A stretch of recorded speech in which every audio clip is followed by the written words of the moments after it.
All right, we are here. We are live. We are on the air. This is a special day for me. I don't know about you, Scott, but it's a special day for me. I've reached puberty. My voice changed, and I think girls are kind of neat now. But other than that, we are celebrating a couple of things. Number one, Scott, raise a glass. Raise a glass. Happy anniversary, because it is the first, Gordon. Clinky, clinky, clinky. It is the first anniversary of this silly little show that we do here called Culture Goes Pop, where we geek out and talk about TVs and movies and all kinds of other nerdgasm type stuff. So we're celebrating that anniversary. We now have an official theme song, and we're going to do the world premiere, the debut of our new official Culture Goes Pop theme song, and that theme song was created for us by the two people that we have on the screen who are our special guests today, this evening. We are joined by the Gimp and Stägger from Ethereal Matter. Welcome, Gimp and Stägger. Hello. Hi. Thanks for joining us. We will get all into who you guys are, what you do, what you're all about, all that kind of good stuff. But we want to kick things off in short order, and we want to get to the theme song. Before we play the official theme song, I'm going to play the last theme song you guys did for me back in, I don't know, was it 2015, 2017-ish. So I have a YouTube channel where I play retro video games. I call myself OG, the original gamer, ogStevieStrow, and you guys made a title track for me there. So to kind of whet the appetite and give you an idea of what our new theme song may or may not sound like, how about we start off with Gave Up a Normal Life, which is my theme song for my gaming channel. Why'd you interrupt me, Stägger? I'm just playing Streets of Rage 2. What kind of business is this? This is some fuck-off business. Pennsylvania CD show, Auditory Sega and Video, original gamer, gave up a normal life, ogStevieStrow, ogStevieStrow. Glitches just see me go, Atari, Sega, and Video, original gamer, gave up a normal life, ogStevieStrow, ogStevieStrow. Original gamer graphics are raunchy and Pong, jumping over barrels, smashing stuff in Donkey Kong. Super Mario 2, stop, how you gonna stop fun? Beat smooth, like landing a plane in Top Gun. Split you in pieces like the Triforce if you think you're cool. Wise Ghosters building in Ghostbusters on Nintendo names. Oh, playing Warcraft and Diablo, I get hexed a lot, I get crossed out and next a lot. I gave up a normal life with kids and a wife for Xbox. It's pathetic, yes I said it. Honest, I don't know where to go. Gonna get with my silent snake and watch ogStevieStrow. Castlevania CD show, Atari, Sega, and Video. Original gamer, gave up a normal life. ogStevieStrow, ogStevieStrow. Glitches just see me go, Atari, Sega, and Video. Original gamer, gave up a normal life. ogStevieStrow, ogStevieStrow. Boom. Now, I'm a little biased, but I think that song kicks ass. What do you think of that track there, Scott T. Wilson? No, I actually like it. I think it fits. I like the energy of it. I think it fits the vibe of what you guys do. It doesn't take itself too serious. Kind of, has a reggae flavor to it. Kind of reminds me of the theme song for Cops. Yeah, Bad Boys, Inner Circle. Bad Boys, what you want? By the way, we're not snitches. So Snitches get stitches, bitches. Whose logo was that on the lower left-hand corner? Was that the group logo or the show? Wait, is it of a goblin? Yeah. Yeah, that's my logo. Yep. Okay, I like that logo. Yeah, thank you. Yeah, it was made by a tattoo artist up here. She was on national TV. Her name was Erin, and she was on national TV for a tattoo show, and she drew it up for me. So, yeah, That's cool. I love that logo. Yeah, because I'm kind of I'm like big on like logos when it comes, especially to hip hop, because it's like if you look at the Wu-Tang logo, like even if you don't know the group, everybody knows that W. Yep, that's very true. Yeah. I don't know Can if you we want name to all get. 9 members? Can you name all 9 members of Wu-Tang? Can you name all 9 members? Okay, you got Method Man, Inspector Deck, Raekwon the Chef. You got Ghostface Killer, RZA, Master Killer, Capadonna. How many is That's that? at least Jizza. 8. That's at least 7 or 8 right there. That's pretty good. Jizza and yeah, Jizza Method- Genius and Old Dirty Bastard. ODB. yep. All right, there you go. I can't even name the continents. I can't. I don't even know the capitals of the United States. So I don't know how I'm going to know Wu-Tang. But I don't know if we want to talk about that track before we get into the other one or not. Maybe real quickly, because we're going to get into your musical influences and your process and things like that. But is there anything you want to say without giving away the whole interview on what any of the inspirations were on the music or anything else? Okay. I'll go first. The actual you're talking about Gave Up a Normal Life. Normal right? life, yeah. Okay, so when we came up with that song, right? I believe Charlie was close to being drunk, and he kept playing 8 bars for me, right? He was like, "Nah, listen to it again, right?" So he kept playing these 8 bars, right? He passes out, so we don't even do anything for an exact week.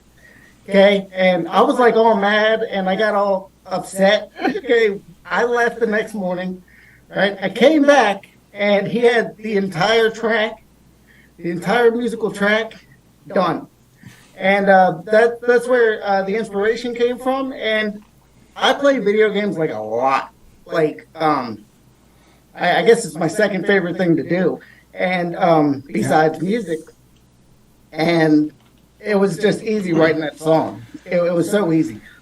And my favorite part about it is you squeeze in a really obscure console, the 3DO, which most people don't even know about. But the fact you get it in there, and because what are you going to rhyme with Stro? Well, 3DO rhymes with Stro, yo. So yeah, that kind of works. But on Stägger, on the music side, what lent you towards the reggae riff? So funnily enough, So my first love is dubstep. So I was actually working. I had just got like a new sample pack, and I think I was actually working on this song. And I just that weird vocal thing in the background. I pitched it down, and I was literally going to make a dubstep track. And then I think when Gordon came over, like he heard it and liked it, and he kind of started like rapping over it, and it kind of just literally turned into from there. He's like, yep, pretty much was like, yep, I'm using this as this song. I was like, otherwise it would have just gone. I mean, I have this like thing where I never release music. I make it a lot, but it's, in my opinion, is never good enough. I'll always hear something else, and I'm just like, oh man, like my thing is good, but it's not this, so I can't put it out. So it would have gone into the giant folder of unfinished tracks anyway. So when he decided that he liked it, I was like, well, let's just do it, because I think this is what's going to happen with it now. All right, and we'll just leave it at that because we'll get into the full interview. But to kind of set the stage and whet the appetite, there's your little appetizer there.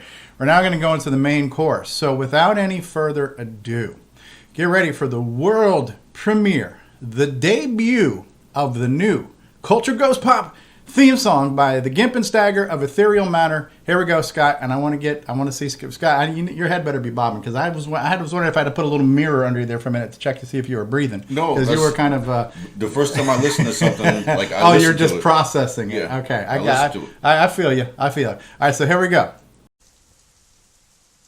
Pop goes the culture, cause the culture goes pop, pop, pop, pop, pop, pop, pop goes the culture, cause the culture goes pop, pop, pop, pop, pop, pop, pop goes the culture, cause the culture goes pop, pop, pop, pop, pop, pop, pop goes the culture, cause the culture goes pop, pop, pop, pop, pop, pop. Jordan on like a hardcore yammer. Music's magical like the curse put on Thor's hammer.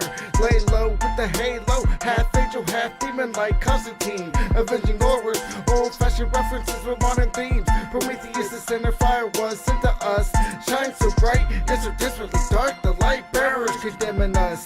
We break free as a cunning convict if you try to limit us. Steve, I see you. Leave me alone, cause I'm a rubber stress is see-through. Angry cause most of my idols are locked up because of me too. Captivating cause the core continues and my words are great. I will not survive a copyright claim by third base. Pop goes the culture.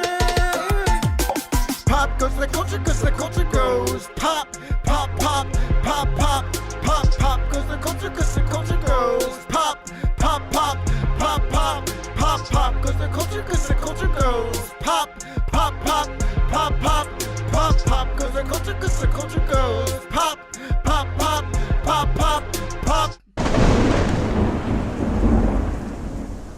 Oh, dude. What'd you think, Scott? Okay, yeah, no, like I like it. It's not bad at all. Not bad at all. Actually, better than the first track. Judging by so who handles the production out of the two of you? I handle. Well, we both do actually. But he usually processes it, and then I do the mastering. Okay. So. Well, one or both of you has been listening to a lot of trap music, judging by those drums. So I don't know which one. But. Yeah. I may have gotten a whole bunch of trap samples and stuff. So yeah, I was having to play around with them. Yeah, with those snares and the Little hi-hat rolls. Yeah. So yeah, because I instantly, trap is not my bag, but I recognize the sound when I hear it. So, but no, I actually, I like the bass line. Yeah. And I like the third bass reference. Whose idea was that? Actually, it was Steve's. He was like, I was thinking about pop goes the culture because the culture goes pop, and I was like, okay, third base. Or because that's what I always think of pop goes the weasel because the weasel goes pop, right? I was thinking about I like that especially because, as a lot of rap fans know, MC Search was the one who owned Nas's publishing for Illmatic. Mm-hmm. So that's a pretty big claim to fame. Yeah. So unfortunately for Scott, but I wanted Scott's reaction. I wanted Scott to hear it for the first time, and get his reaction, get that on camera. It is hard to tell if this guy has a pulse sometimes. He's like a wooden statue most of the time, but he's got a heart of gold in there. gotta have a poker face with something. Yeah, he's observing. Yeah, he's taking it all in. But the first time I heard it, man, I was like, oh man, that is a jam. That's a hook. And I can just hear that over and over again. And we'll probably play it again. Well, the thing is, a theme song has to kind of be like a jingle. It has to be something that people remember easily. It has to be something that you say over and over again and things like that. It's not really, to me, I don't even really see a theme song as a real song. It serves a different purpose. Yep. A jingle's the perfect word for it. Yeah.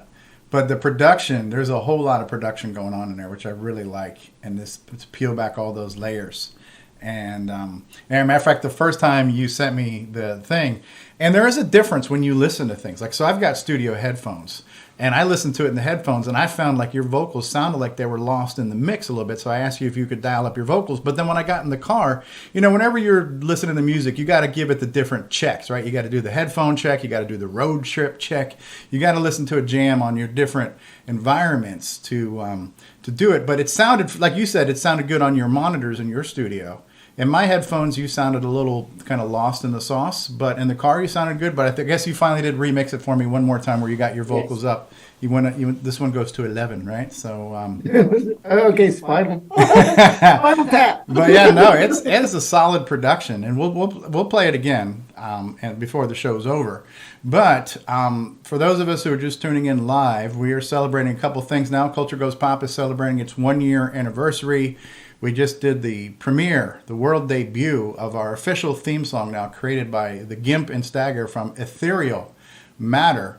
Ethereal Matter is your record label now. I remember when it was called Hallowed Ground Records, but now you are Ethereal Matter. The Gimp, you are the CEO and founder, and Stägger is the CIO. Gimp does most of the lyrics, and Stägger does most of the music. I got that part right? Yes. And I've got links to which in the description of this video, and I'll throw out in the live chat throughout the show too. There's links to where we can catch you guys on your website and where else? I have some of your links. Where did your links go? Okay, yeah, your website and SoundCloud. Is that the two best places to get you? I mean, I would imagine you're probably on Spotify and things like that too. Yes. If you go to the Here Now, that link I sent you, the Here Now, you can get the whole EP, which I released it on. It's called Auditory Hallucinations. Well, do me a favor. I don't know if you can put that in the chat on Zoom, because you had sent me a link in the email, and I tried clicking on it, and it asked me to log in. So I don't know if that was like a login link that you sent me or something, but I didn't copy that one down just because it didn't seem like it had anything. I can send it to you later. Yeah. All right. But yeah, I do have like your website, which is the Gimp. HGLMT. I'm going to go ahead and throw that one out there in the live chat for anybody who's watching now or later. And then your SoundCloud, Stagger, ST-GGER. I'll throw that one out there in the live chat too. But yeah, you guys are online, so people can look for you, get your music. And you've made a ton of music. So we'll just go through a couple of questions, and we can kind of freestyle this and fill in the blanks as we go. But obviously, you guys are a collaborative force. So when and how did the Gimp and the Stagger meet? Charlie, you want to take this one? Yeah. We met in the Masonic Lodge, oddly enough. I think we both started in Masonry at like the exact same time, so we were literally going through all the degrees and all that together. And I don't know, I think we started randomly talking because we were like the two new guys that had to go through it. And I remember I was like, "So what do you do?" And he's like, "I sell records." And I was like, "Oh, cool. Like, where?" Yeah, right. I think it was like a record store. He's like, "Oh, man, I like sell records." I was like, "Oh, you make music." And then oddly enough, yeah, so like, I was like, "Well, I make beats, so we're going to have to just see what happens at some point." And that was the beginning of it. It's just gone up from there. I believe it was in 2012. So we've known each other for a good long time, for about 11 years. And not a day goes by that I don't regret that. So, no, I'm just joking. It's actually pretty, it's cool. We've had, this connection through music for about 11 years now. So that's why I made him not really second in rank, but I made him the person right under me for my record label, because if I happen to, he gets it, so he gets to inherit all your debt. So Charles, okay, you just said that you make beats. That kind of brings some interesting things to mind, because one of the not really debates, but something that hip hop fans, rap fans have been discussing for quite a few years now is the difference between a beat maker and an actual producer. Because a lot of times rap fans tend to think of a beat maker, or producer rather, as someone who simply taps out beats on a sampler. So are you would you just call yourself a beat maker, or would you also call yourself a musician, composer? Do you wear a lot of hats, or would you just put the beat maker hat on yourself? No, I would say, so actually, if you want to use the technical term producer, my actual producer skills are probably not that high when it comes to like I'll make the song. When it comes to the vocals, he does his own vocals and then kind of does the final mix, because I know I make electronic music, so I am not like a hip hop or a rap producer at heart. I've always enjoyed it to a certain extent, not ever been super into it, but I make like a lot of EDM, like weird 80s synthwave sounding stuff. So yeah, when I'm making a beat, I am not just sitting there with my little beat pad thing with my 16 squares and just dragging samples. I'm literally like playing chords, like trying different synth sounds, because like I'm more into the musical aspect, like making cool synths and making a little run with the chords and like actually putting in cool drum samples. So you're composing. Correct. Okay. How long you been doing music, Stagger? Oh, my whole life. I started out in grade school playing drums, taught myself how to play guitar. I was actually the lead singer of a rock band for 6 years, maybe back in the late 2000s into like 2012-ish, and then that band broke up. And when we broke up, that was right when I discovered electronic music and all the drama that I was in with this band. I mean, it was like having 3 other girlfriends when I got into EDM. Yeah. You're telling me I can just get a laptop and a little computer and do all this by myself? And ever since then, I have way more fun doing that. And in keeping with that question, Gordon, so your vocal style, like what's your range? What From bad to Well- worse, would you say? I can go into my lyrical style, but I have a pretty deep voice. I don't know if you consider it like I don't know what you would consider it, but my vocal style is I'm basically an emulator. So if I listen to something like I listen to a lot of 80s 90s rap, especially Tupac, Biggie, Eminem, Dr. Dre. So when I hear them, I want to emulate them. Okay, as far as that goes. So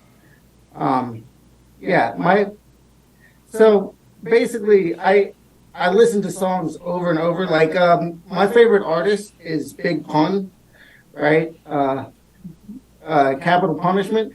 I listened to that song like I don't know on Spotify. I listened to it over 100 times last year. just the song Twins. Just to get the his deep cover remake, yeah. just the song because I wanted to emulate it perfectly. So I listened to it like over 100 times just to do that. So And speaking of Big Pun, you may already know this since you just told me about your tastes. You should also go back to a guy named Cool G Rap. That's where Pun got his style from. hey, Mister, Cool G Rap. I'm trying to remember. Is that a song or because I know him from back when he dropped the albums Cool G Rap and DJ Polo, Road to the Riches, 1989. He Hey, Mister is like one of the most cruel. It is one of the most outlandish songs, but he's a great musician. Yeah. So you guys have known each other over a decade. Stagger is more of the producer and composer, and then Gimp, you are the lyrical stylist, and you do the final mix, the mastering of the tracks. What software do you guys use for all your audio mixing and whatnot? Well, I use Acid, Cubase, and Fruity Loops sometimes, but that's just for samples. I tried to use Pro Tools, but it's all the same. Like if you're using like a digital audio workstation, it's the same thing. So I just use what I've been using all my life. I just use Acid. Okay, and we're not talking about LSD at this point either. That's an actual piece of software. So Yeah, I was just to be wondering that clear, myself. right. And then Stagger, what do you use for composing and mixing and tracking all your stuff? I was actually using Logic from when I started, which was 2014 maybe, up until a year or two ago, and then I just actually switched to Ableton recently because I have it's the industry standard pretty much, at least for electronic music, and I would watch so many YouTube videos of guys. Yeah. The quick little shortcuts they have, I had to get it. I have an Ableton. I think it's the 64 button one, and I just try. I didn't use it for music. I was trying to use it for a soundboard for my podcast, where I just played different samples. The big push controller. Yeah, it had like the 64 buttons, and you could change the RGB colors of each one and everything. And all I did was play wave files on them. But yeah, I didn't do it for music. But I did find, unfortunately, in that one, because my show I did live, it would just stop working sometimes. I had to keep like plugging and unplugging the USB port on the back of the Ableton to get it to work again. And I tried using it as a soundboard. So I ended up switching to this thing's called a Stream Deck, which actually has like 32 buttons, and each button is its own little LCD thing, so I can put a little picture in there for my soundboard and things like that. So when I want to do a drop, I can just hit a button. So that's what I was using in the past. But yeah, I'm familiar with Ableton. I only had Ableton Lite because that's what came with the board. But for since I didn't really record with it, it didn't matter. But yeah, that's cool stuff. So let me ask both of you guys this. This started out as just a Charles question, but I think I should ask both of you this one. Now, some artists record more for themselves. Some artists are more guided by what gets the biggest reaction from the crowd or who they're playing to. And I know, Charles, you say you come from an EDM background. I know EDM is very similar to rap music in that a lot of it is about the crowd reaction, what'll get the crowd going. But this is for both of you again. Are you guys more interested in the reactions you get, or are you more about what you think sounds good? I think it's a little bit of both, and we're more interested in what the crowd says, but we do it on like. My fans, okay, they write into me and they're like, oh yeah, they criticize my actual stuff I release, right? And then I make it work to their specifications. So I do it for myself, but I do it with the guidance of, my actual fans. You mean like feedback saying, we like that, but we'd love to hear you do something like this? So it's you're not like letting a committee steer what you're doing, but you're engaging in the feedback and the response, and then you doing that when it makes sense, right? Yes. Right. That's exactly how. Right, because if you try to please everybody, you're not going to please anybody, and the person you have to make the happiest the most is yourself, right? That's true. Right, kind of like what Stägger's saying. You were probably like most of the stuff you produce, you don't even want to play it because you don't think it's good enough, and I think that's the sign of a lot of modest but talented people. They take themselves for granted, and so you kind of feel like you don't think your music's that good. But I'm sure anybody else who heard it would be like, "Oh my God, that's amazing!" You know what I mean? It's all relative, right? So we all hold ourselves to some unattainable standard sometimes. And my apologies, because I just realized I'm calling you guys by your government names. Government. Not your... The Gimp and Stägger. Right, yeah, right. My apologies. Yeah. I just realized I was doing that. I mean, it's not like I don't go by it every day of my life. Right. We're talking to their alter egos, their secret identities here right now, right? So the Gimp and Stägger, right? So this is Clark Kent and Bruce Wayne that we're talking to right now. So cool stuff. Yeah. So we started off the show by me playing the first theme song you guys did for me 5 years ago, Gave Up a Normal Life, and then we just got done playing the new theme song now. And what has changed in how you guys collaborate and produce from the first track you played for me to the most recent one you guys did for us? I believe that the first song we did, Gave Up a Normal Life, right? That was done over several sessions because we didn't really we didn't put a whole beat together and then send it out, to me to, actually produce my lyrics over, right? So it was more scatterbrained when we did it way back then, okay? But now, okay, with, say, Pop Goes the Culture, we could finish that in one session. So that's pretty so you much... would say your process is a little bit more streamlined and efficient now? Yes. Well, the technical aspect, but what about the creative aspect? Because, like, let's just say Staggered made the whole track, and so it's got the breaks. The breaks are as long as they are. You got your chorus, you got your verse, you got your chorus. but you have to now squeeze in lyrics within that kind of rigid structure of what he already laid down. Whereas if he was just playing a guitar and you were just singing, you could kind of fluidly adjust the tempo and the breaks and the pauses and all that kind of stuff. So if he's just doing a track and then that's just kind of hard coded, how does that work collaboratively? Where's the fluidity in there? Or, you know, because I'm not seeing what you guys are doing. I can tell you how it goes down. This is fun, but so the creative process, at least, he is right. We've definitely gotten more disciplined because if I don't have like a hard deadline, I will not put the track out. I'm kind of bad with that, but I mean, a lot of times we will just hang out and have some beverages, and literally I try to not give him a song that I just like created on my own. I do try when he comes over to just start something from scratch. Okay. Sometimes we'll go back into something that we started a while ago, but normally we just get a couple beers going, and then I will kind of just start playing with random ideas, and it may be kind of a shit show for the first couple of hours, but then all of a sudden I'll turn around after playing the loop so many times, and he's sitting on the couch with his notebook in front of him, just going off on some lyrics, and like that's the point where it's like, okay, I think we just found something. Yeah. Okay. So there is some kind of give and take when you're doing that. It's not like you just, here's my track, sing, monkey boy, right? So So Stägger, sounds like you're Dr. Dre, because he's notorious for being such a perfectionist that he's had an album, the third Chronic album, Detox, that was supposed to come out like 20 years ago and still hasn't come out, and this guy has done like 100 different versions of it.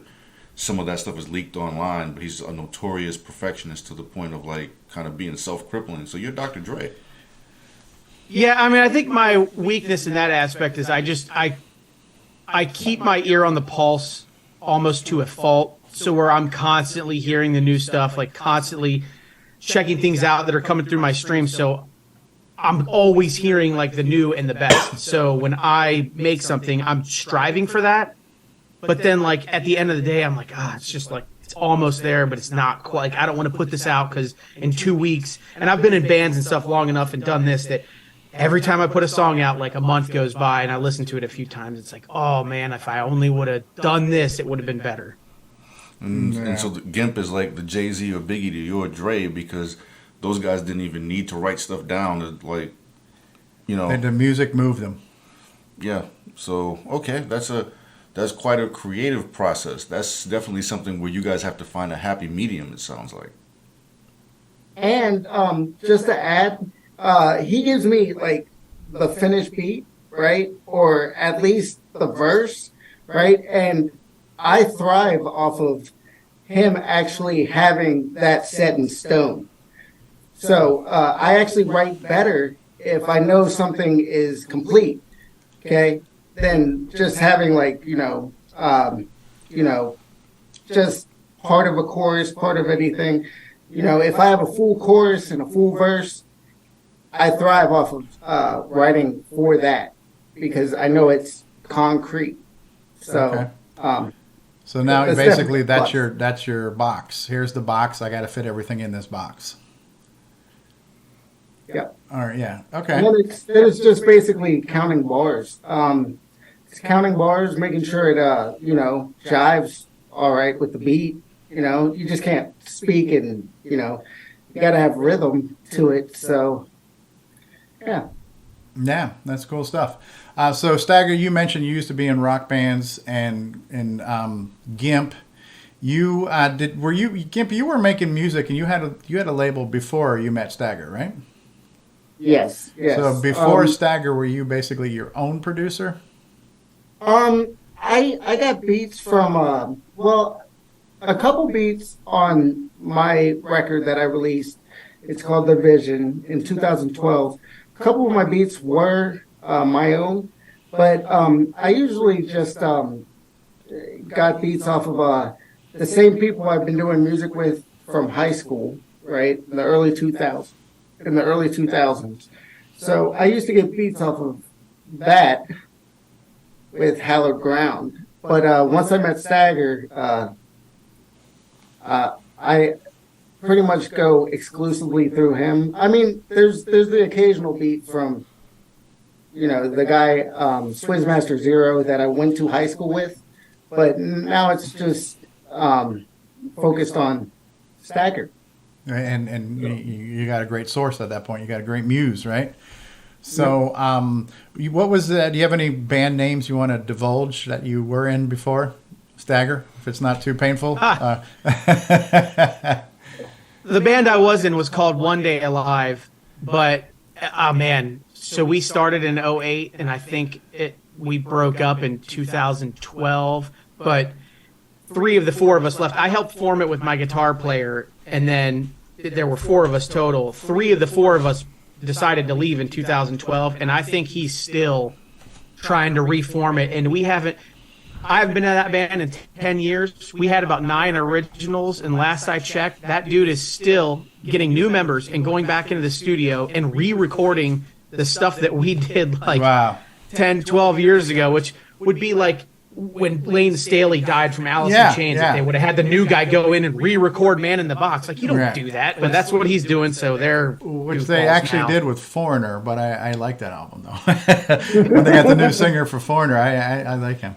Now I hear what you're saying. It's in like U2 just came out with they did kind of a reimagining of their 40 songs they picked of their own, and they redid their own stuff and re-released that. But at least it's the same band, and so it's like, like you say, well, if I could have done this better, I could have done this differently.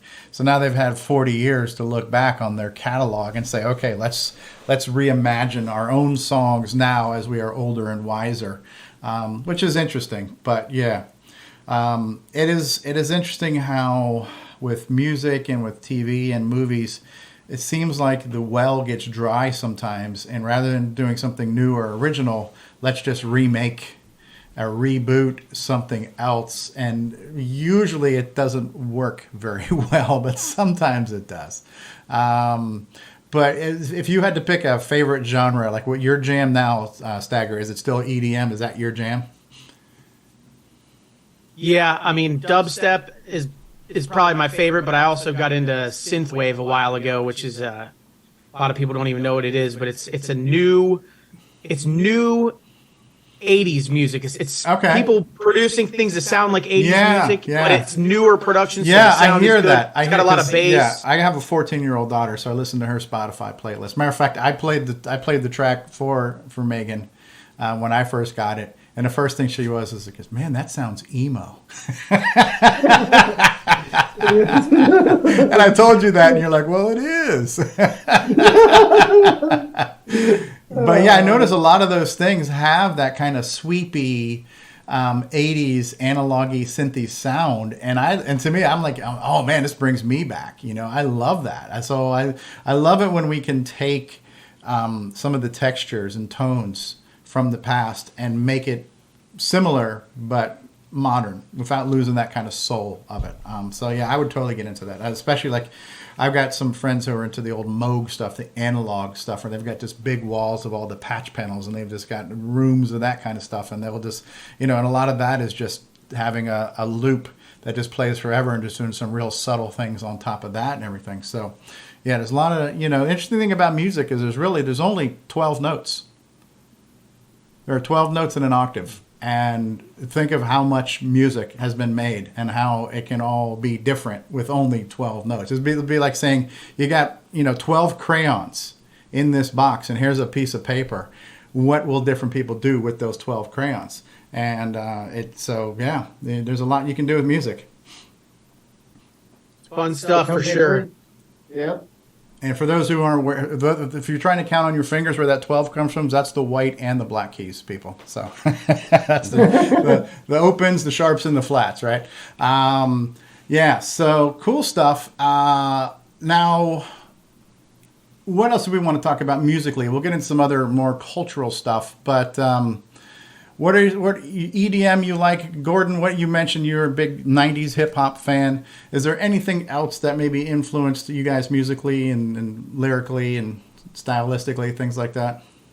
I can honestly say that country has no bearing on music whatsoever. We don't like country here. You know, that breaks that just gets me in my achy breaky heart to hear that. So But yeah, country doesn't really have anything to do with our music. I try to keep it creative, but Stagger is like the framework for my actual music. So once I hear like him come out with the beat, right, I automatically start writing. I just love it. It gives me that motivation. So the music, in a way, the music itself influences your lyrics. Yeah. Cool. Yes. It definitely is. I guess I know this is going to come out of left field, but I'm also influenced by classical music, right? Because I count it. Mm-hmm. Classical music and old school rock and roll, like Bad Company, and we're also influenced by like 90s, like Rage Against the Machine and Limp Bizkit. Limp Bizkit. Yeah, we've gotten drunk. Okay, Rage Against the Machine. Okay, that's not a bad thing. That's awesome. it was for his wall. Yeah. Tell Steve what happened to your wall, man. Now, one day I woke up with a hole in my bathroom wall in my basement, and I texted him the next day like, "Why is there a hole in my wall?" And he's like, "Dude, we had Rage Against the Machine on, and I don't know, you just like kicked a hole in the wall." I was like, "Oh shit!" But he woke up and he started yelling at me like I knocked a hole in the wall. I asked where it came from. I didn't know where it came from. I was like, dude, I didn't do it. And the night before, right, I heard a big thump, right? I was like, oh, okay, he just probably fell down, dude. He kicked the wall or something. It was hilarious. I'm sorry. It was hilarious. And any other musical influences in your kind of process there, Stagger? I mean, I take influence from everything. Like he's just said, classical. I just spent the last week listening to the 9-hour documentary on the origins of classical music on Apple Music that just came out. So, I mean that. I used to love metal and stuff in high school. So Yeah. there's little metal influences maybe here and there, but mainly just stuff I hear from You say the used to, electronic scene. you say used to in the past tense. So what happened? I guess when I was in high school, and then even when I was in that band up till 2012, like metal and just like the hard rock scene in general, I got so burnt out on it because that's all I listened to, and I was just like, okay, you can't make another rock song because they've all been made. Like everything that came out sucked. Even the big bands that are touring now. I mean, Shinedown and 3 Days Grace came to Cincinnati last night. There are no new bands coming out. They're all bands that are 15, 20 years old. So I got really tired of it, but I probably haven't listened to it for the last decade. But I have found some random, like, kind of super heavy bands just as of the last couple months that I've kind of been getting back into just because didn't listen to it for so long. There's some bands that have come out and I'm like, oh man, this is awesome. Yeah, I forgot about this. There is some interesting fusion going on right now too, and they are bringing in some trap beats to the harder rock stuff, the anthem rock type stuff. So yeah, I like hearing some kind of fusions of different things and some mashups.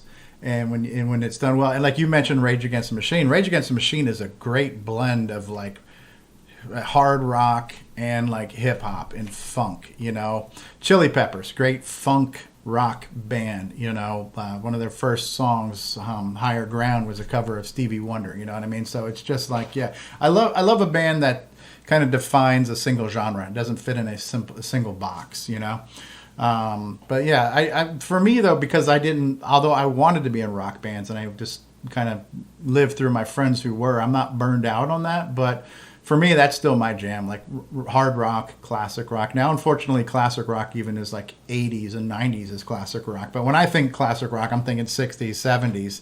Now, classic is 80s. But yeah, that's still kind of my jam, classic rock, hard rock. But I like hip hop in small. I like hip hop, but I couldn't listen to it all day. But I do like it. I do like blues. I like funk. I like R&B.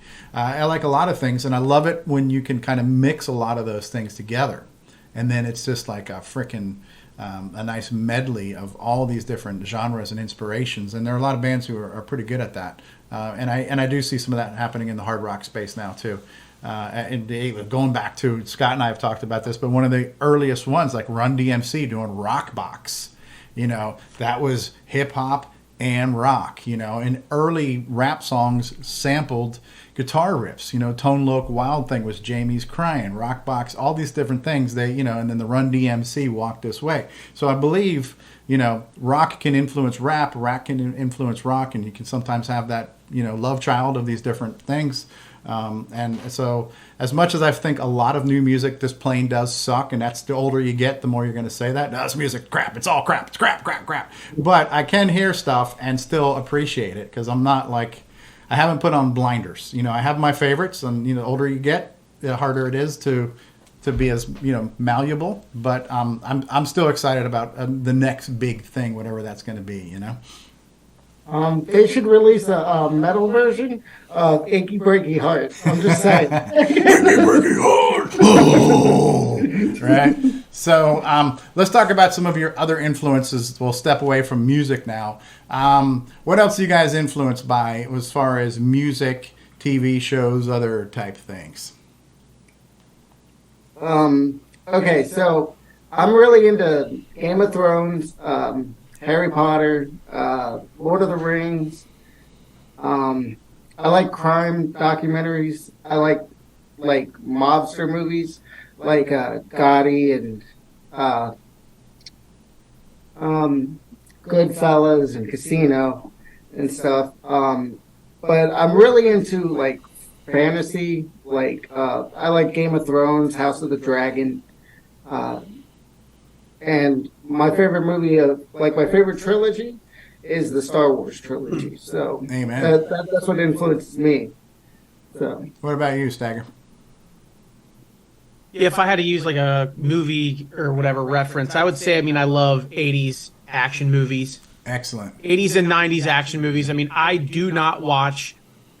don't watch any movies besides I have like a collection of movies that I watch. It's either old action movies from the 80s and 90s or weird mind-twisting sci-fi like space movies. Like Interstellar, I'm obsessed with. I watch Interstellar once a month at least. So, I love the, weird space kind of stuff. But, yeah, anything sci-fi or old as shit.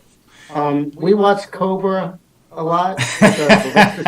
Stallone. Dude, trust me, you can't tell me anything about Cobra. I got a special edition Blu-ray of that from, I think, Shout Factory a few years ago. That thing stayed on a loop for like 3 months. So Yep. I have a huge Cobra movie poster right in front of my computer. That's awesome. yeah, man, with the pearl handle with the Cobra on it and the semi-auto he was using. Yeah. You Crime is a disease. Meet the cure. Oh man. Cool. Have you ever watched the Running Man? Because I've never watched that with Schwarzenegger. Oh yeah. I just watched that recently. That's one of the things I grew up on. Like this, all the movies that Stägger will probably mention, I grew up watching them. Yeah, I just watched Running Man recently again, and it's really interesting because, there's so many instances where science fiction kind of predicts science fact. And the fact that the whole premise of The Running Man was we're being lied to by the media, that was really far-fetched in the 80s. But it's like, yeah, hello. And also the concept of like a reality competition. Competition, but it's to the death, and just to kind of we talked about this recently on one of our episodes about the movies are kind of they're kind of based on what's going on in our country at that time. So a lot of movies in the 70s were because we were just getting out of the Vietnam War. So there was a lot of angst and a lot of gritty, dirty stuff in Watergate. the 70s. Now the 80s was like the decade of decadence. So in real life in America, the 80s was the best time to be alive. We had a lot of money and we had a lot of wealth and there was not a lot of poverty or unemployment or anything else. And so We had Nintendo. yeah, Nintendo. Nintendo. So things were so good. We didn't have anything really to bitch about. So the movies were about imagining a world where everything sucked.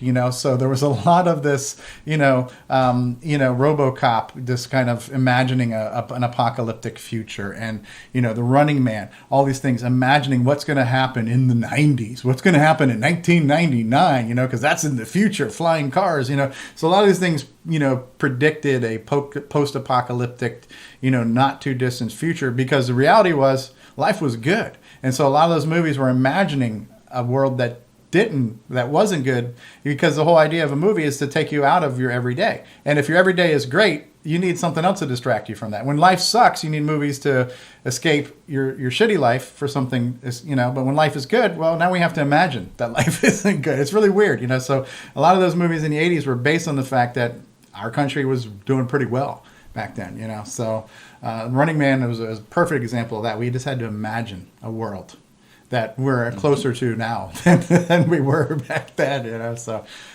great movie. Is there any? One of your funny stories was waking up and finding a hole in the wall after a night of alcohol and listening to Rage Against the Machine. Any other humorous anecdotes of sessions and shenanigans you guys had together? I'd say the last time we hung out, so a Metallica cover band came to town a couple weeks ago. So my wife, myself, and Gordon went, and we came back pretty late. We were crushing beers at that show, and we came back at 12:30 or 1. We were just ready to rage, and I tried taking a shot, and then I puked into the trash can, or I puked somewhere, and then the next morning, because we had already had too many beers, and the next morning I'm like, wait a second, I already handled this. And I texted him or something. He's like, yeah, I puked in the trash can too. Dude, the worst. I thought I was cleaning my puke and it was his puke. No. But hold on. In my defense, okay, we were trying Metallica shots. The Metallica whiskey. Metallica They have their whiskey. own brand of whiskey, huh? Yep. Yeah, it was horrible. It was not good. Not as good as Sammy Hagar's Cabo Wabo tequila, I take it. So Yeah, it tasted like motor oil. Dude. I don't know what motor oil tastes like. yeah. But what you would imagine it tastes like, right? yeah. Is there any new movie or big show that's slated to come out that you guys are looking forward to seeing?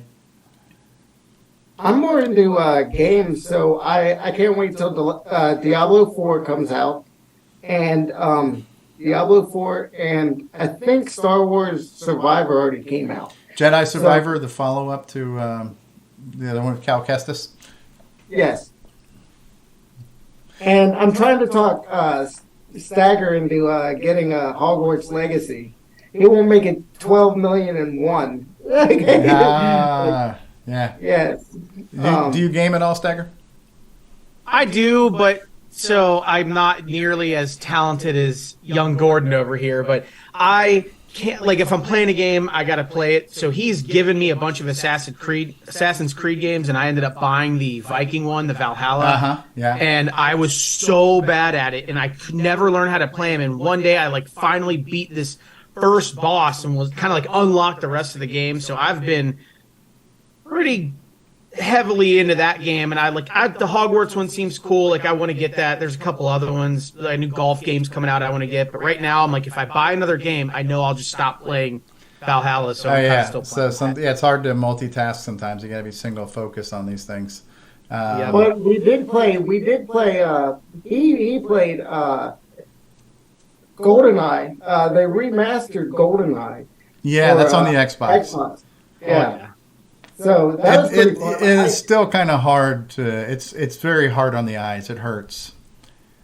I mean, But that's a fun game that you can just jump into. Yeah, though. yeah. I played it for where a you don't little have to bit. dedicate time. Yeah, you can just be Yeah. hung over on the couch Yeah, and play it for a couple hours. it's kind of like it's a booty call versus a long-term relationship. A lot of these games are like you got to put in the time, you got to whine, you got to dine, you got to pretend like you're interested and care and all that kind of stuff. And then sometimes you just got to get in and get out, you know. So there's certain games that play to that. What about movies? Any movies you're looking forward to, guys? Mine's a TV show. They're coming out with a TV show for Harry Potter. I don't know if that's coming out this year or next year, but I'm watching that, and I'm watching Rings of Power. I know it got bad reviews, but What's it called? Rings of Power. Rings of Power?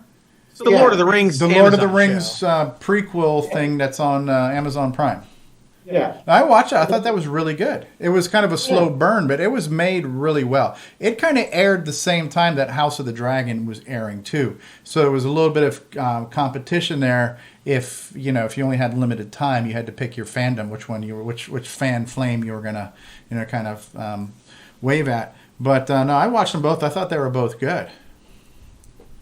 That's They spent a lot of money making that Lord of the Rings one on Amazon. They did not cut any corners on the production and the visual effects and the casting and the location. It was an epic story. I'm not sure what they're going to do with it from then. actually, if you watch that, if you watch Rings of Power, there used to be this show about, 13 years ago. It was called Spartacus on Stars. It stars like half the cast from Spartacus. Okay. Was that the one that Biggest Dickus was in? No. Should have saw that coming. That's my favorite gladiator, by the way. Have you watched History of the World Part 2? I've seen a few episodes. It's Yeah. good. What do you think? You like it? I only watched like one half of the first episode. Okay, it's good. I enjoyed it. It's captured the essence of the original. Which, by the way, you saw John Wick 4, didn't you? Yes, I did. Have either of you guys seen John Wick 4? I definitely want to see that. Yeah. I did. All right. It was definitely some of the best choreographed stuff I've ever seen in my life. It was a beautiful movie. Like, I was captivated. I was. Agreed it was on all. awesome. Agreed on everything, pretty much. Yeah. What's next? What's your next production? What's your next big thing? And is there anything you want to plug? Is there any tracks you want us to play? Any samples? Anything like that we can play on? Anything you got that's on your website, maybe Gimp or?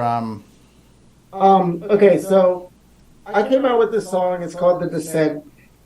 Guess who produced it? Stägger down there.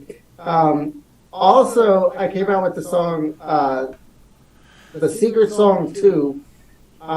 That's just it's not really a diss to Christina Ricci, but, it's sort of a diss to Christina Ricci. I met her and she just wasn't, receptive. So, but those are the two new songs. Okay, I'm just posting the link to your website right now in the live chat. Do you want me to play a clip of either one of those? If you want. Which one would you want me to play, the Descent or the Secret Song 2 Final? Probably the Descent. All right, we'll go ahead and hit play on this here for a second, if it will play.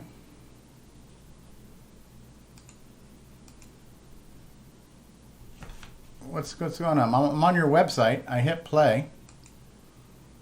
It's not playing. Okay. Well, maybe not. Let me refresh the page. That's what you get for doing this live, right? So the Descent. There we go. There it is.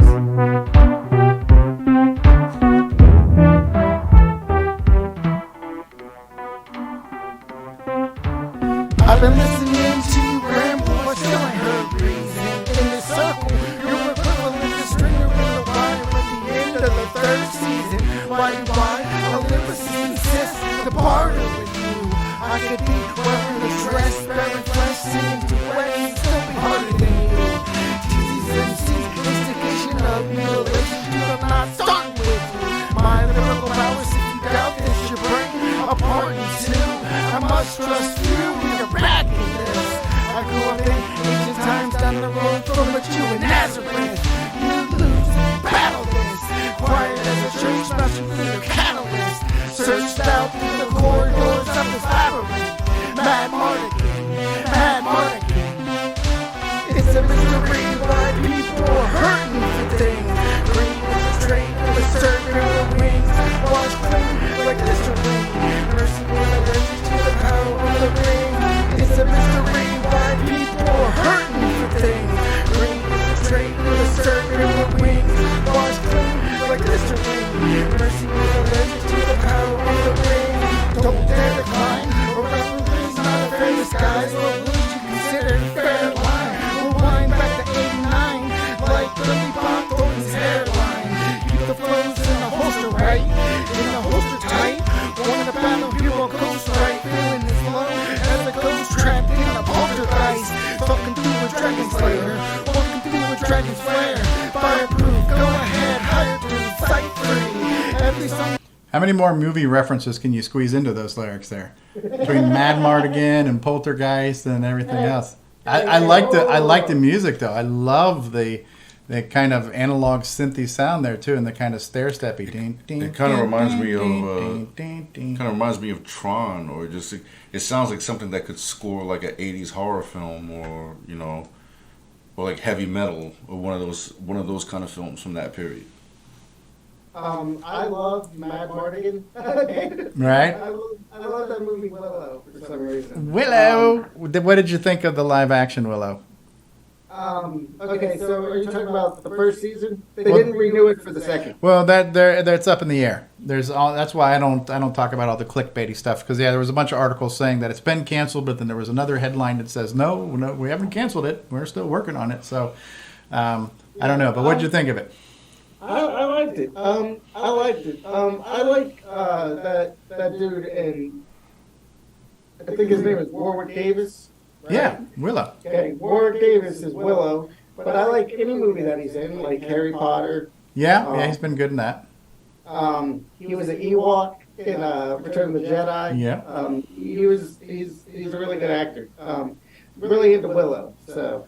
Yeah, and he did. I thought they did a good job. There were, I could nitpick about it, and we're not going to make this the review, but all in all, I thought it was a good season, and it did justice to that legacy.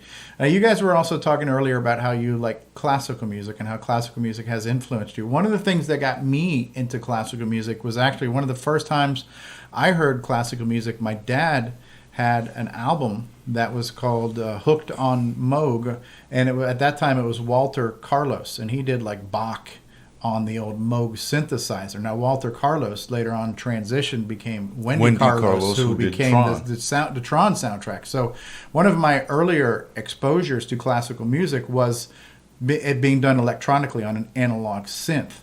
And then you think of things like the Disney's Main Street Parade, things like that early thing that's all, like 80s analog synthy stuff.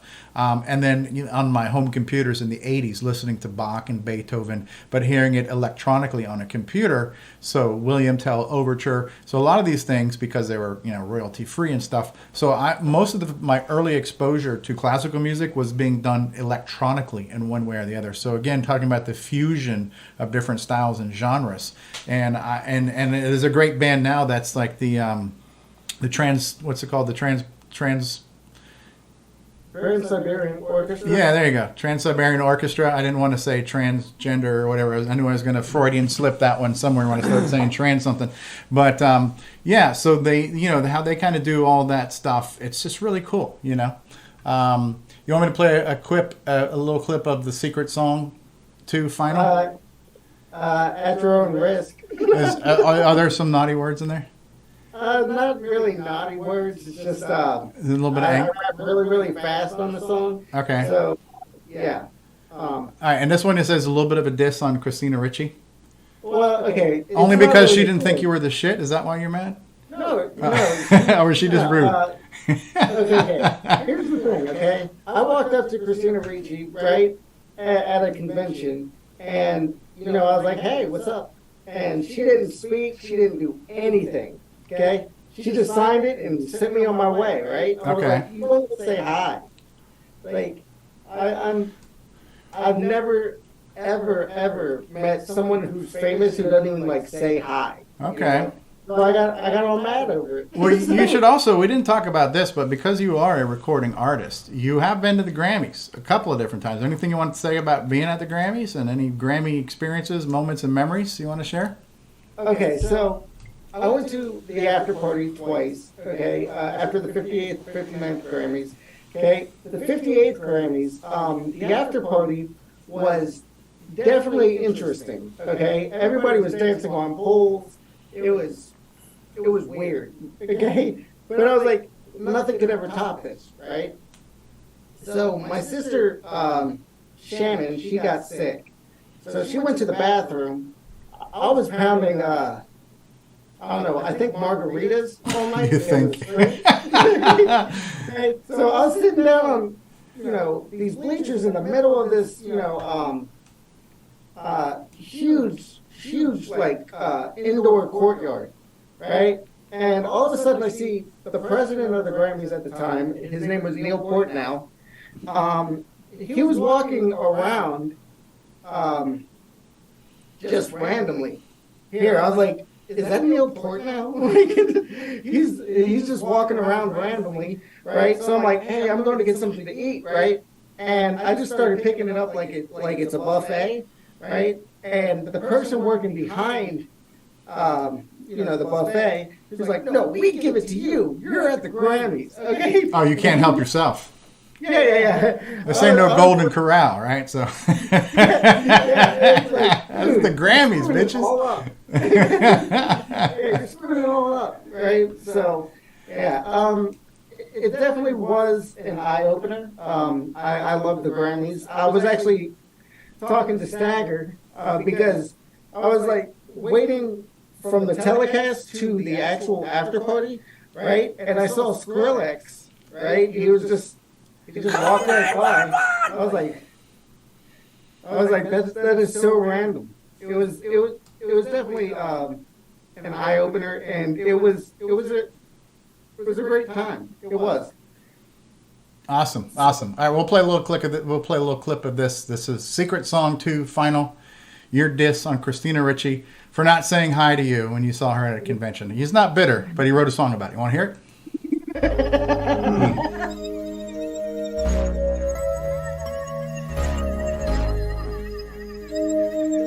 I like the music. Your heroes. Yeah, I like the music.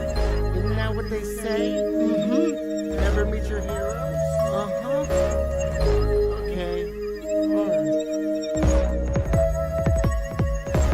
Having my stroke made me have a religious experience like Mike Seaver. Listen to my music, if you use it, it correctly makes you break into hemorrhagic fever. Legendary as Charlemagne. Ancient realistic, telling me don't risk it, cause I'll be a ghost like Casper in this game. Egyptologist, the newest god is it that I call him this intelligence. I don't start with this, worshiping Horus. I'm so enthralling, I can kick a 3-minute verse to someone with ADD with no chorus, no bridge, no catchy hook. Had I murder an MC, authors again, go fetch me the book. I was taught to lead thee, not follow.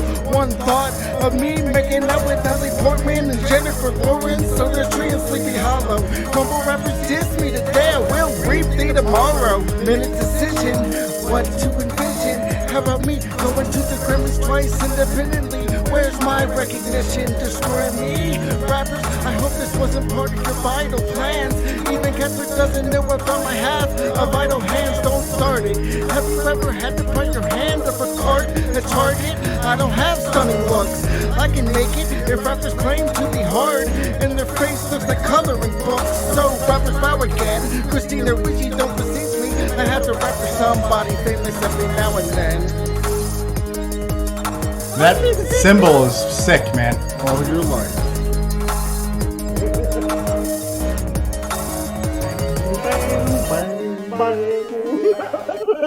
He's not bitter. I don't know if either of you have seen this movie with Nicolas Cage called Mandy. Oh yeah, he is extra crazy in that movie. All these tracks make me think of the score to that film. I can't even remember if there's this much analog and synthesizer on saying it, but Nicolas Cage and Extra Crazy is redundant. no, you gotta see this one. This is different. This is Nicolas Cage on Super Soldier Serum. This is This is something totally different.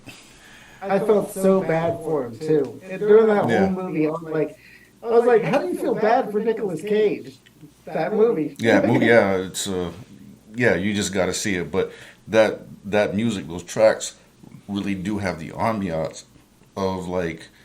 When I listen to it, for some reason, it's not heavy metal music, but the first thing that comes to mind is the cover art to some of those old heavy metal albums, and some of those movies from animated films from the '80s, like Fire and Ice, like heavy metal. You know, like it just makes me think of that stuff for whatever reason. That's the visuals that comes to mind. Huh? Yeah. Do you want to talk a little bit why you came up with the name Gimp? Why you call yourself the Gimp? Yes.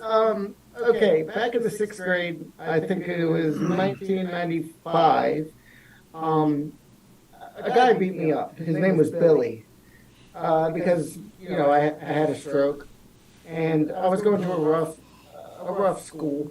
It's called Silver Lakes, and he called me the Gimp, right? So I hated the name for the next 3 years. So anyway, I tripped over myself in 9th grade English class. And, I fell into an American flag, right? And my face turned beet red, right? Because I was going through puberty and, it was really embarrassing, right? So I look out into the sea of people in my 9th grade class, and this guy, Phil McNeil was his name, he was like, stop being such a gimp, right? He just said it, like, it was just funny. And I just started laughing so hard. It was so funny. It was like so random. So the 9th grade is when I started taking, the rapping seriously. And I donned my name again. Right. Well, you also were walking with a little bit of a physical impairment, too, which is probably why the guy in 6th grade called you the Gimp, too, right? Because you were kind of... I remember that time. I mean, so you and I, like I mentioned at the top of the show, your uncle became my roommate, and we were best friends because we hung out in the rock and roll days in the early '90s, and we were listening to all the hair bands at the local places, and so Chip and I were roommates, and that's when I met you, and you were like 5 or 6 years old. So, so I remember you before the accident and after. And so you were kind of walking with an impairment, and so that nickname, you kind of took it and made it your own, right? So it's kind of like taking the N word and taking ownership over that, And it's just like if you Game of Thrones, I'm re-listening to the audiobook, and where the imp, Tyrion Lannister is called the imp, and he's like if you take the word they're trying to use to tear you down and you don't let it bother you, then they don't have power over you, right? You just kind of you make it your own. So that's kind of what you did there. And in 2007, this is just the addendum. In 2007, he was away in the Iraq War, Phil McNeil, and he tragically died. So right after he did that, right, I can't get rid of the name now. He gave it to me. Right. So I'm going to ride with this name until I perish. So you're kind of honoring him too. Yeah. You're honoring your friend who's fallen, and thank you for your service. And again, I remember when you early on in your musical career, you were calling yourself Hallowed Ground Records. You are now Ethereal Matter, which is a cool name too. So you want to talk a little bit to that? Why we are now calling yourselves Ethereal Matter instead of Hallowed Ground Records? Yes. Hallowed Ground was a limited liability corporation. Right. So anyway, they only give you 5 years from when you first started to repick the name and refile. Right. Well, 2018 was the last year that I had with Hallowed Ground, and my sister Brandy, she just passed away. So I retitled my record label. And I incorporated it so I could start other record labels below it. So Ethereal Matter means something too perfect for this world. So that's how I show my love for my sister through the name of my record label. So That's awesome. That's why it changed. But from the business side, I want to start other record labels under me, and that's the only way that legally I could do it. Well, I'm so old now. When I stand up, I make all kinds of noises, like my bones crack and creak. So if you want to start a label called Old Man Sounds, I'll be happy to be your first artist on that one. So these brittle bones. Don't. Life insurance, man. And you had also asked that this is in the description of this video, but I also copy and paste into the live chat. You did ask that I post a link to St. Jude's for people who want to maybe make a donation to help with child cancer.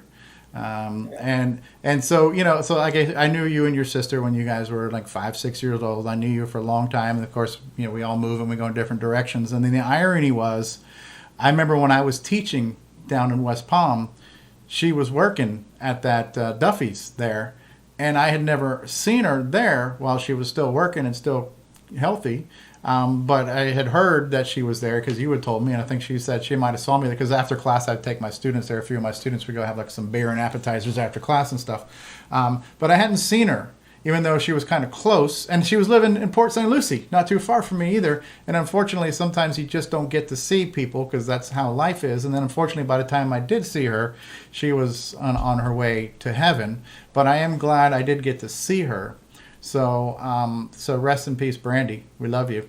And that was definitely the inspiration for now the new name of your record label and your company, Ethereal Matters. And I did post a link for those who want to make a donation to St. Jude's Hospital, which is a good cause. I don't know what else we want to say. I think we've said a lot, but maybe we can close the show by playing our new theme song one more time. We'll play us out. We'll wrap it up on this. And then maybe we'll have some final thoughts and words. So you guys ready one more time to hear the world premiere of the Culture Goes Pop theme song created by Ethereal Matter record labels by the Gimp and Stägger. Here we go. Pop goes the culture, cause the culture goes pop, pop, pop, pop, pop, pop, pop goes the culture, cause the culture goes pop, pop, pop, pop, pop, pop, pop goes the culture, cause the culture goes pop, pop, pop, pop, pop, pop, pop goes the culture, cause the culture goes pop, pop, pop, pop, pop, pop. Jordan on like a hardcore yammer. Music's magical like the curse put on Thor's hammer. Lay low with the halo, half angel, half demon like Constantine. Avenging horrors, old-fashioned references with modern themes. Prometheus, the center fire was sent to us. Shine so bright, yet so desperately dark. The light bearers condemning us. We break free as a cunning convict. If you try to limit us, Steve, I see you. Leave me alone, cause Zimmer Robert stress is see-through. Angry cause most of my idols are locked up because of me too. Captivating cause the core continues and my words are great. I will not survive a copyright claim by third base. Pop goes the culture. Pop goes the culture cause the culture goes pop, pop, pop, pop, pop, pop, pop goes the culture cause the culture goes pop, pop, pop, pop, pop, pop, pop goes the culture cause the culture goes pop, pop, pop, pop, pop, pop, pop goes the culture cause the culture goes pop, pop, pop, pop, pop, pop. There we go. That is it. The encore presentation of the world premiere, the debut of our new theme song. Thank you, Gimp. Thank you, Stägger, for making that song for us. We now have a great song. We have great music to kick off a shitty show. So I'm not sure how we're going to balance that out, but we will work on that. So. Hey, your show is pretty interesting. I mean, Culture Goes Pop is pretty interesting. I've Thank watched like 4 or 5 episodes, and everyone, like, especially where you went into detail about The Exorcist and like old 80s horror movies, I was enthralled.